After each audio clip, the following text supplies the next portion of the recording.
What's going on, everybody? It's your boy JP Joe Paul. We are back in the motherfucking building. Welcome back to Basketball Weekly number 15. We are back in this bitch. It is officially free agent time, aka Christmas. The Christmas season is upon us. Everybody's finally about to get paid, and who doesn't love that? Who doesn't love when everybody's able to get their money and we're able to have a more exciting NBA? You know, so let's go ahead and roll on into it. Not too much time for intros. Hope everybody's having a great day, wonderful evening, an amazing afternoon. Let's go ahead. Let's roll on with the video. All right. So we're going to kick off today by talking about just a couple of moves that happened yesterday. Today is Saturday, so it was day 2 of free agency. Free agency opened up around 6 p.m. Friday. And when things kicked off, I'm not going to lie, a lot of deals were starting off quick. A lot of things that I didn't personally understand happened, but, it's the reason why I'm not an NBA GM. But let's go ahead and start off with Kyrie Irving re-signing with the Dallas Mavericks for 3 years, $126 million. Now, I completely understand why Dallas went ahead and made this commitment to Kyrie Irving. If they were to let him walk, I'm not sure if they'd be able to get much of equal value for Kyrie Irving, especially considering what they gave up when they got him in the first place. They got rid of Spencer Dinwiddie. They got rid of Dorian Finney-Smith. Got rid of a couple of first-round picks. And then if they were to let him just walk this free agency, they would just be one step closer to losing Luka Doncic. I remember I was watching First Things First, and right when the Kyrie Irving trade happened and he ended up in Dallas, Nick Wright was on there saying this is going to be the first domino effect to Luka Doncic eventually leaving the Dallas Mavericks. And judging about how what happened after Kyrie got there, and then all the chatter that's kind of been going on ever since, I can definitely see that happening. I can definitely see this being a situation where the Mavericks are in a rush. They're kind of in scramble mode after everything that happened with the Jalen Brunson saga, and they kind of just made a home run hit at the last minute, got them a Kyrie Irving, and now they kind of have to lay in the bed that they set for themselves.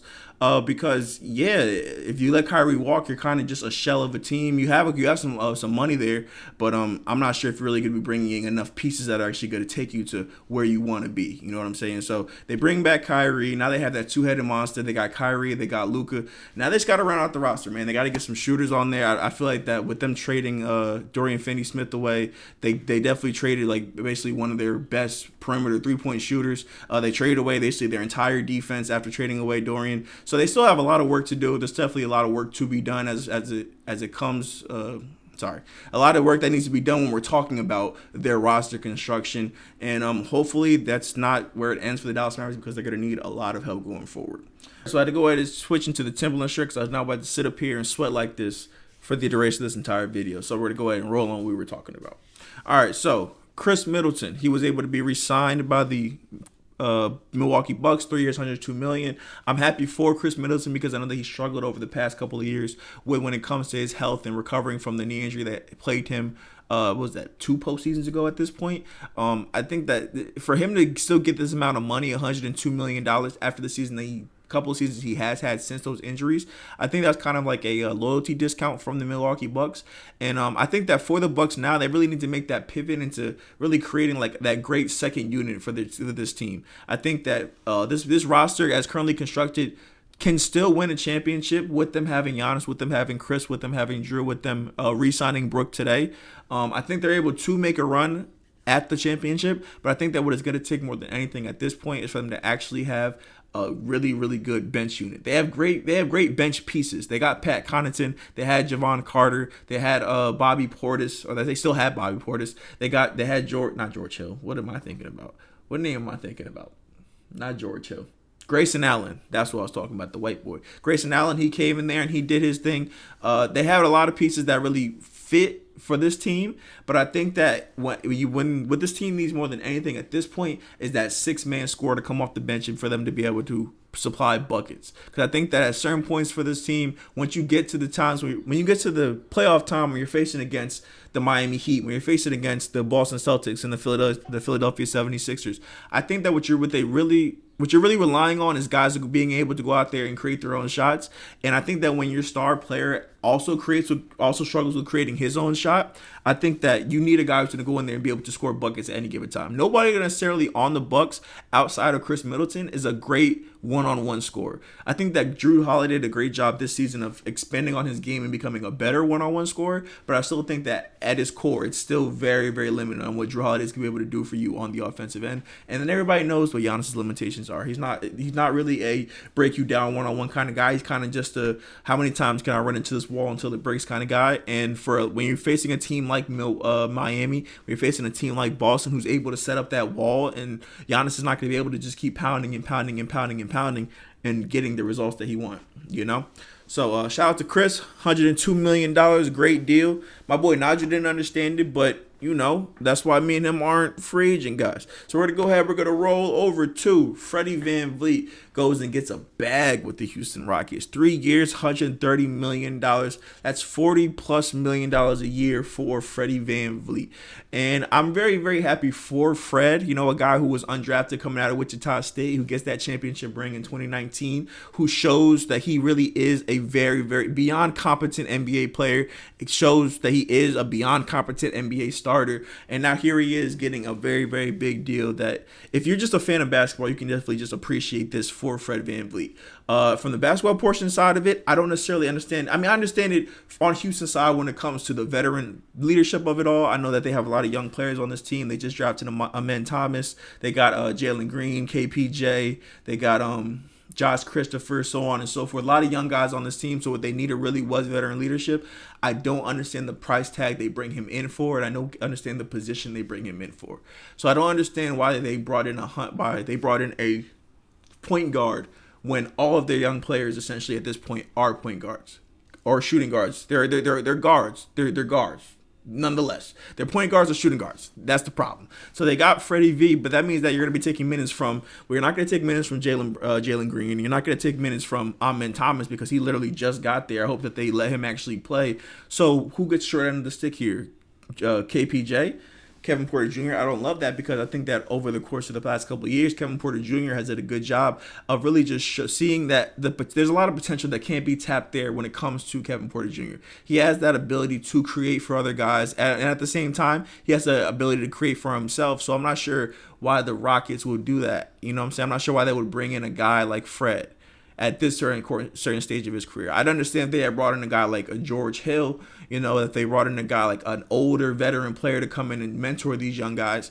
But at this point, when you're dealing with a guy like Fred VanVleet, who's got a lot of basketball left to be played, who I would assume still wants to win champions, who I assume still wants to be competitive in this league, I don't understand what bringing him in at this current stage of the Rockets do. At the same time, though, I get that the Rockets do have a lot of money left that they can spend in free agency. You know, Dylan Brooks is still out there. They could pick up a Grant Williams. They could pick up a Dante DiVincenzo, maybe, who's going to be leaving the Golden State Warriors. So, yeah, I think that the move for Fred, I love the move for Fred. I think it's very, very intriguing for the Houston Rockets. And I think that they're maybe a move or two away from being a team that could potentially make a little play-in run next year. So we'll be on the lookout for them for the rest of the year.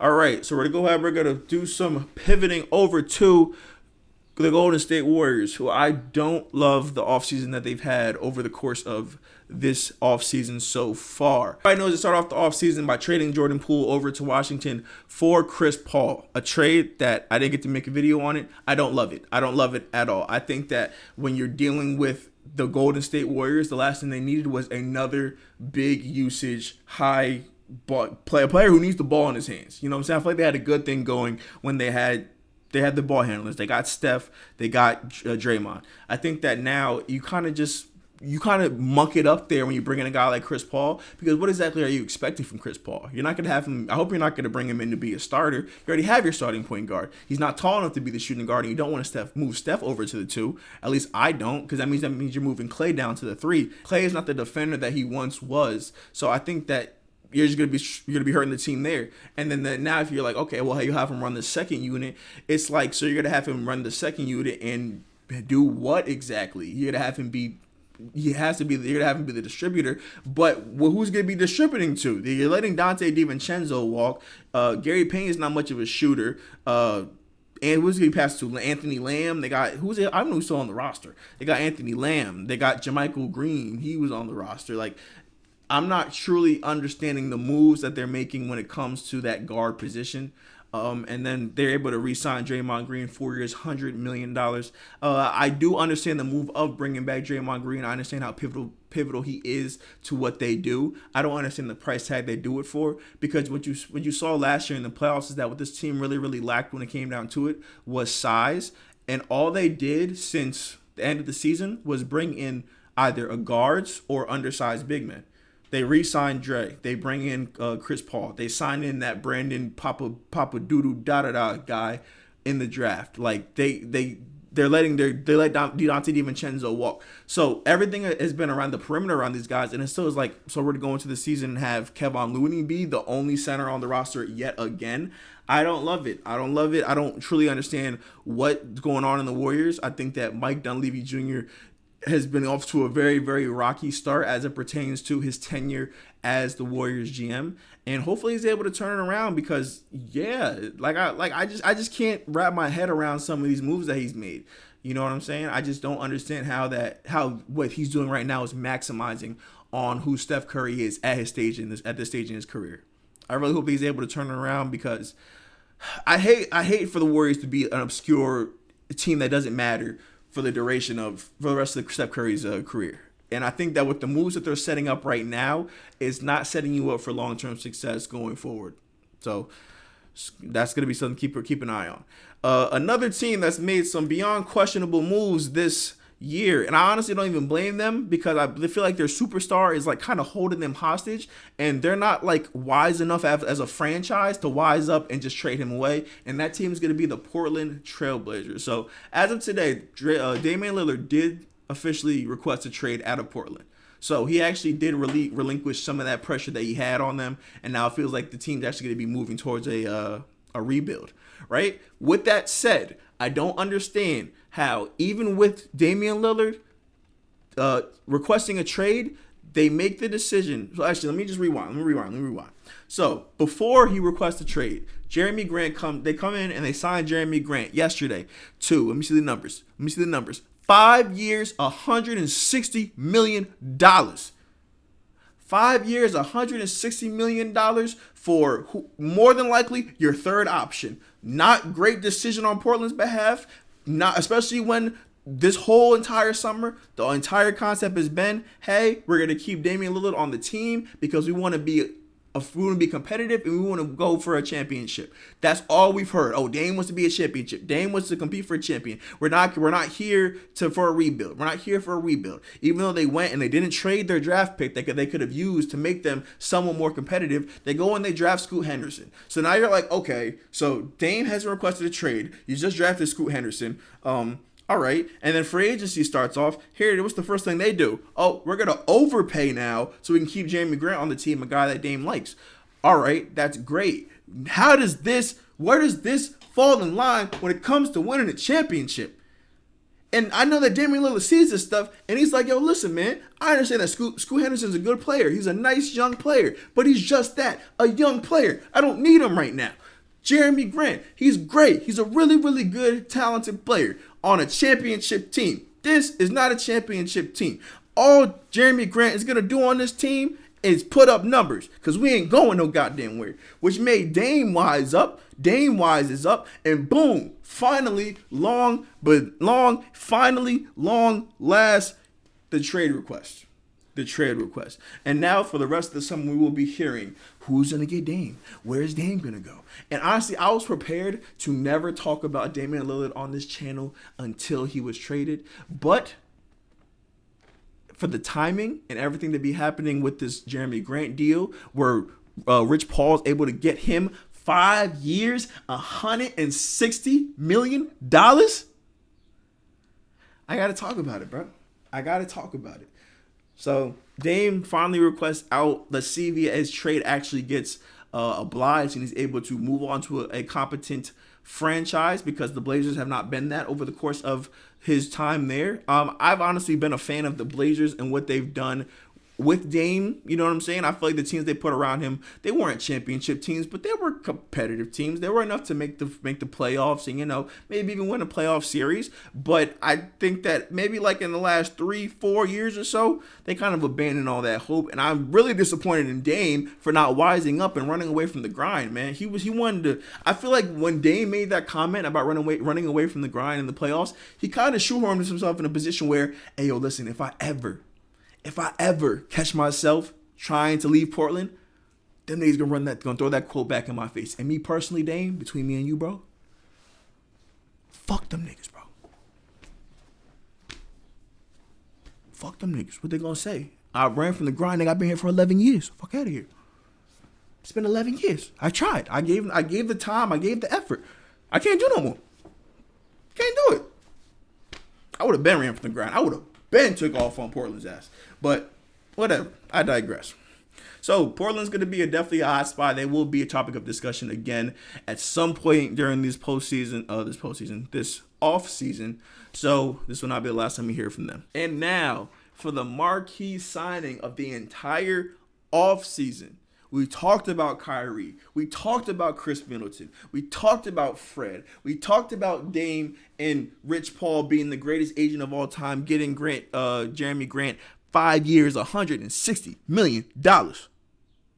But what we did not talk about was the fact that Brucey B, my boy, 2 years, $45 million. Tyrese, 5 years, $260 million. The Pacers out here doing big things. Let me back this mic up because it's getting too loud. The Pacers out here doing big things, man. Bruce Brown gets his bag. He's getting $22.5 roughly million a year. A champion Bruce Brown. A valid, very, very, very important piece of the championship Nuggets, Bruce Brown.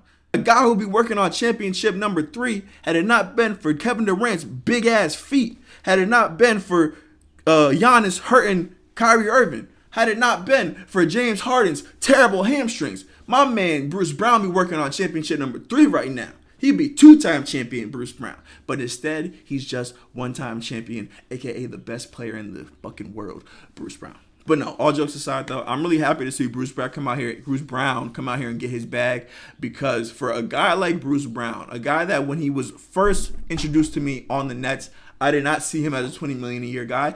Even up until last week, I didn't see him as a $20 million a year guy. I remember vividly on Twitter, a guy was talking about what is the market for Bruce Brown, and I was like, hey, I don't think that he's going to be a $20 million a year guy. I think he will fall probably in that range of like 17 to 18. But I think that the team that does pick him up is going to get 20 million a year production out of him. And I think a team like Indiana, he's perfect for them. He's perfect for them because he gives them leadership, and then he gives them really the ability to really for them to work their whole entire offense, and he's able to be a vital part of everything about it. They got Tyrese, they got Benedict Mathurin, they got Jarris Walker. They drafted him this year. Miles Turner's still on the team, and you slide Bruce Brown into there. Bruce Brown can shoot, Bruce Brown can pass, Bruce Brown can dribble, Bruce Brown can get to the rim. Bruce Brown can do everything that a team needs him to do. He's just a winning player, a very, very, very interesting talent to me. I think that he's one of the most talented players in the NBA for what he does at his size. And I think that Indiana saw that, and they were able to get him at a price that many people are going to call an overpay. I think they're going to get the perfect value from him. I think that this year, that with the moves that Indiana's made so far in this offseason to this point, I wouldn't be surprised if they were a top 8 seed in the East next year. I really, really want it. Because that's how vital of a piece that Bruce Brown is. I think that what Bruce Brown really showed when he was on the Nets, that he's a very, very versatile piece, and he can even be a small big for you. Like, I called him the 6'4" center when he was in Brooklyn, because he would run the pick and roll with Kevin Durant and Chris Paul, and once he got into that lane, he had that floater. And then this year, what I saw what he was able to do with the Nuggets, specifically in the playoffs, was incredible, because the Nuggets are a team that already have bigs. They have Nikola Jokic, they got Aaron Gordon, and they have Aaron Gordon. They got Jeff Green. They have height. They have Michael Porter Jr. They have height already on the floor, but what they really needed was some guard depth. And then this year, you see that Bruce Brown's able to step into that point guard role for you, and you're able to move Jamal Murray over to the 2. And it just opens up so many things for your offense. It makes your offense so much harder to guard. And I think that when you're dealing with a talented passer like Tyrese Halliburton, when you're dealing with a talented driver to the basket and finisher at the rim like Benedict Mathurin, and a good lob threat in Jarris Walker and Miles Turner, and you have knockdown shooters in Buddy Hield. Woo! I think you are asking for the best out of Bruce Brown's potential as not only a passer on that team, but just as an overall asset. Just an overall asset to everything that he can do, everything that he'll add to your team. So my eyes would definitely be on the Pacers this year. I'm not going to lie, they might be my team going forward, because I'm not going to lie, I usually don't get infatuated on players. Like the last player that I was really, really, really into like this was Kobe. And yeah, really was the last person that was Kobe. But then you got Bruce Brown. So on the Mount Rushmore for me, you got Kobe Bryant and you got Bruce Brown. And that's perfect. That's what he needs. Because Bruce Brown is just a guy that you can fit on anywhere on the court and he will be beneficial to you. And I love players like that. All right, so we'll wrap it up here. We'll talk about this one more thing and then we'll wrap it up here. So, James Harden, Mr. Trade Request himself, has asked out of the Philadelphia 76ers and is now potentially going to be headed to, whether it be the Knicks, the Clippers, the Heat. Those are just a couple of the landing spots that I've heard. And, yeah, man, James Harden, at this stage of his career, what exactly is he trying to accomplish is the ultimate question. Is he trying to be able to be that player that he was in Houston, where he was ball dominant and he was able to create for the offense? Or is he trying to be like how he was in Philly and in Brooklyn, where he was kind of just like the best point guard the league's ever seen? Like in Brooklyn, you can't, if you watched him when he was in Brooklyn, you can't say he wasn't the best point guard in the NBA. And he was definitely a point guard because he was averaging 25 points a game, but he would give you also 12 assists a game. So you were just like, damn, what can't this guy do? And then he has that year where he kind of falls off and then he's not the same player, so the score numbers go down. But then you're like, yo, he's still an amazing passer. And then he goes to Philly and he's with Joel Embiid, and you're like, hey, listen, you give this guy talent, let him just be the passer, and he's going to be successful. And then you see how the team flames out and the Sixers flame out in the playoffs. And then you hear some of James Harden's quotes, the games where he was interviewed after games where Joel Embiid missed. And he's like, hey, like, what's going on out there, James? Like, you haven't really been much of a scorer for yourself this season. And he's like, well, yeah, when I get the ball, I'm able to do things. When I get the ball, I'm able to go out there and play my game. You know what I'm saying? And then it really just raised the question, so what exactly is it that we're trying to do? Because clearly he wasn't happy being just the spoon feeder for Joel Embiid. His report set, his post-game conference to say that, and then here he is turning down or accepting his money but trying to get traded out of Philly after only a year and a half. I don't understand it. And I think that going forward, you look at what exactly is the market for James Harden. I'm going to be like, yes, there's going to be a market there because he's still a useful player. But if I'm trying to trade for James Harden, I'm not even sure what kind of James Harden I'm going to get. Because we already know what James Harden is in the playoffs. He's already inconsistent in the playoffs. But now in the regular season, I'm not even getting the 35 points a game and the 60 plus wins. I can get a double-double. I can get 21 and 11. But is 21 and 11 for the Clippers, is that really going to be enough when you got Kawhi Leonard missing games all the time, Paul George missing games all the time? Is 21-11 going to add it to the New York Knicks roster? Does that really make you a championship team? And then at that point, you already have a point guard. So what are they going to do with Jalen Brunson? The Miami Heat, would you like him in Miami? He's going to be able to pass the ball, dish the ball to Jimmy, pass the ball to Bam. You got Tyler Hero. But then at that point, you're saying there's not really enough ball to go around. Because how are you going to get Bam, Jimmy, Tyler Hero, and everybody all these touches and then for him to still be James Harden? And then at this point, it seems like he doesn't even want to go back to Houston, which was a report that was coming out the entire season. He doesn't want to go back to Houston because Jalen Green came out and was like, hey, if he comes back, it could be good, it could be bad. I'm not sure.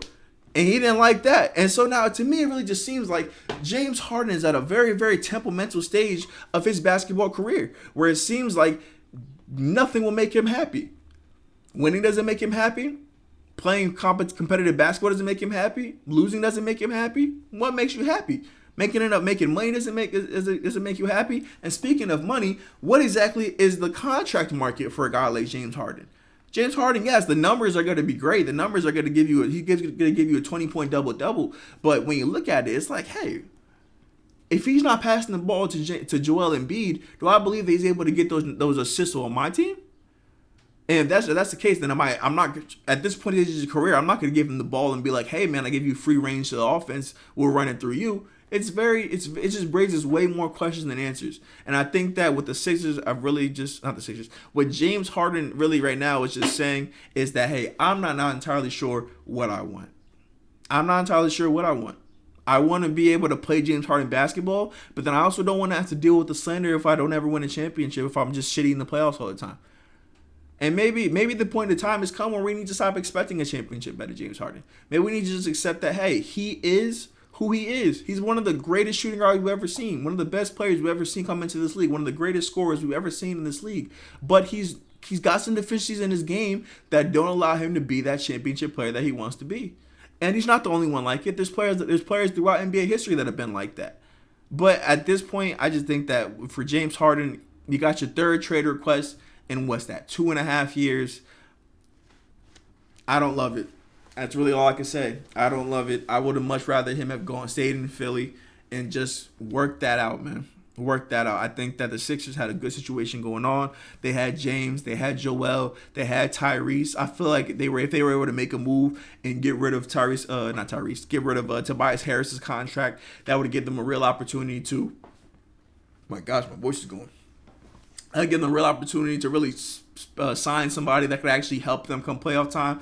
But no, now it honestly seems like the Sixers are 1 or 2 moves away from having to blow this whole thing up.